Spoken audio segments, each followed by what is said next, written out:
Ethan మరియు పోయిన bracelet. Ethan 8 ఏళ్ల శక్తివంతమైన పిల్లవాడు. స్కూల్లో తన స్నేహితులతో ఆడుకోవడం, ఫుట్బాల్ ఆడడం, కొత్త కొత్త చేష్టలు చేయడం అంటే అతనికి చాలా ఇష్టం. కానీ అతనికి ఒక సమస్య ఉండేది: తప్పు చేసినప్పుడు నిజం చెప్పడానికి భయపడేవాడు. ఒకరోజు మధ్యాహ్నం విరామ సమయంలో ఈథన్ తన అచ్చమైన స్నేహితుడు లియంతో ఆడుకుంటూ ఉన్నప్పుడు లియం తన ముద్దుల వెండి బ్రేస్లెట్ను చూపించాడు. "ఈ బ్రేస్లెట్ నా బర్త్డేకు అమ్మ ఇచ్చింది" అని లియం గర్వంగా చెప్పాడు. "ఇది మా తాతగారు ధరించినదట." ఈథన్ ఆశ్చర్యంతో చూశాడు. "బహు అందంగా ఉంది. నేను కొద్దిసేపు చూసుకోవచ్చా?" లియం వెనుకంజ వేసి, "లేదురా. ఇది పోతే మళ్లీ దొరకదు" అన్నాడు. ఈథన్ అర్థం చేసుకున్నాడు. కానీ కొద్దిసేపటికే ఊహించని సంఘటన జరిగిపోయింది.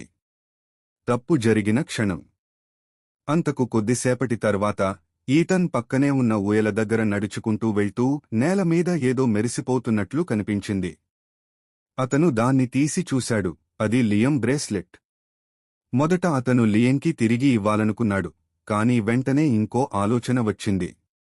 లియం నన్ను ఇంతకు ముందు అందుకోనివ్వలేదు. నేను కొంచెం టైం నా దగ్గరే పెట్టుకుంటే ఏమవుతుంది?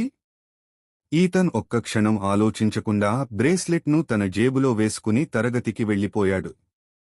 నిజాయితీతో సతమతమైన మనసు. తర్వాతి పాఠాల సమయంలో లియం చాలా బాధగా కనిపించాడు. "నా బ్రేస్లెట్ పోయింది. ఎక్కడ పడిపోయిందో తెలియట్లేదు" అని అల్లాడుతున్న కంఠంతో తన స్నేహితురాలు ఆవాకు చెప్పాడు. ఈథన్ గుండెలో ఒక తడిమిన భావన వచ్చింది. ఇప్పుడే తిరిగి ఇస్తే లియం కోపపడతాడేమో. నాకు అరిగితే స్నేహం పోతుందా? ఈథన్ రోజంతా లియం కళ్లకు కనిపించకుండా ఉండిపోయాడు. కాని అతని మనసు మాత్రం గందరగోళంలో పడిపోయింది. జేబులో ఉన్న బ్రేస్లెట్ బరువెక్కినట్లుగా అనిపించింది. రాత్రి ఇంటికి వెళ్ళాక తన మంచంపై కూర్చుని బ్రేస్లెట్ని చూసుకుంటూ ఆలోచనల్లో మునిగిపోయాడు. "ఇది తను పోగొట్టుకున్నది కాదు, నేను దాచుకున్నాను. ఇది నా తప్పు." అతను లోపల ఒక నిశ్చయానికి వచ్చాడు. నిజం చెప్పాలి. నిజాయితీ ఎప్పుడూ ఉత్తమం.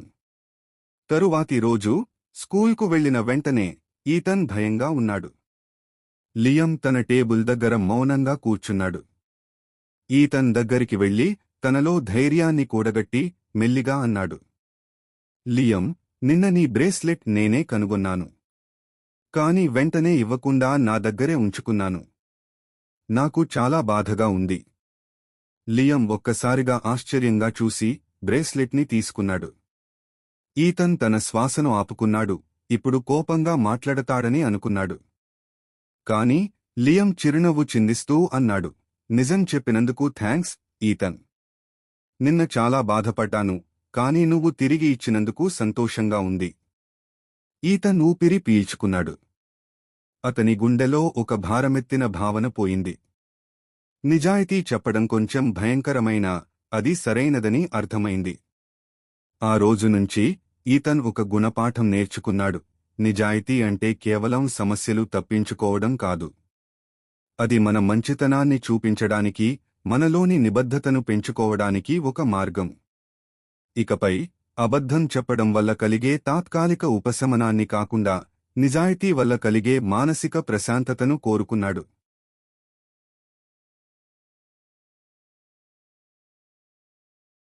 సిద్ధూ నత్తనడక నవ్వుల రాజు. సిద్ధూ అనే నత్తకు ఒక అసాధారణమైన కల ఉంది. అడవిలోని మిగతా జంతువుల్లా వేగంగా తిరిగాలని అతనికి ఆసక్తి లేదు. బలవంతుడిగా మారాలని కూడా లేదు. సిద్ధూ కావాల్సింది ఒక్కటే: అడవిలోని తొలి హాస్య నటుడు కావడం. కానీ ఓ సమస్య ఉంది. నత్తలు వేగంగా మాట్లాడరు. సిద్ధూ ఒక జోక్ చెబితే పంచ్ లైన్ వచ్చే లోపు ఆ ప్రేక్షకులు నిద్రపోతారు, మిగతావారు వెళ్ళిపోతారు. అతని టైమింగ్ వయాసపు నడకను తలపించేది. కాని సిద్ధూ తాను అనుకున్నది సాధించడానికి మొగ్గు విడిచేవాడు కాదు. అతను తొలుత కొన్ని తితిరిల ముందు ప్రాక్టీస్ చేశాడు. కాని అవి అతని జోక్ను ముందే చెప్పేసేవి. తర్వాత కోతుల దగ్గర ప్రయత్నించాడు. కాని అవి అతని పంచ్ లైన్ వచ్చేలోపు ఎత్తైన కొమ్మ మీదకు ఎగిరిపోయేవి. చివరికి అతను ఒక పాత టార్టస్ ఆమె ముందు ప్రాక్టీస్ చేయాలనుకున్నాడు. ఆమెలో ఓపిక ఎక్కువ ఉంటుంది కదా. ఎందుకు? నత్త రహదారి దాటింది అని సిద్ధూ జోక్ చెప్తుండగా ఆమె ఓపికగా ఎదురుచూసింది. 5 నిమిషాలు గడిచాయి. అంతేనా అని ఆమె అడిగింది. సిద్ధూ చిరునవ్వు చిందించాడు. ఇదే జోక్. ఒక క్షణంపాటు ఆమె మౌనంగా ఉండిపోయింది. మళ్ళీ అర్థం చేసుకుని పెద్దగా నవ్వింది. ఇది అద్భుతం. ఆ వేచి ఉండటం. ఆ థ్రిల్. ఇది సూపర్ కామెడీ. సిద్ధూకి ధైర్యం వచ్చింది. ఖచ్చితంగా ఇతనికి ఒక గొప్ప అవకాశం ఉంది. అడవి కామెడీ నైట్. అడవిలో ప్రతి సంవత్సరం కామెడీ నైట్ నిర్వహిస్తారు. ఇది సిద్ధూకు తన ప్రతిభను నిరూపించుకునే గొప్ప అవకాశం. రాత్రి వెలుతురులో అడవి జంతువులంతా వచ్చి కూర్చున్నారు. ప్రదర్శన ప్రారంభమైంది. కోతులు బురద జోకులు, తితిరిలు సరదా అనుకరణలు, మరియు ఒక నక్క తన సొంత జోకుల్ని చెప్పి తనే నవ్వుకోవడం ఆల్ టాప్ పర్ఫార్మెన్సెస్. తర్వాత సిద్ధూ మైక్ పట్టుకున్నాడు. అడవి మౌనంగా మారింది. అతను దీర్ఘ శ్వాస తీసుకుని ఎందుకు? అందరూ ఆసక్తిగా ఎదురుచూశారు. నత్త. కొన్ని కోతులు ఒకరినొకరు చూసుకున్నాయి.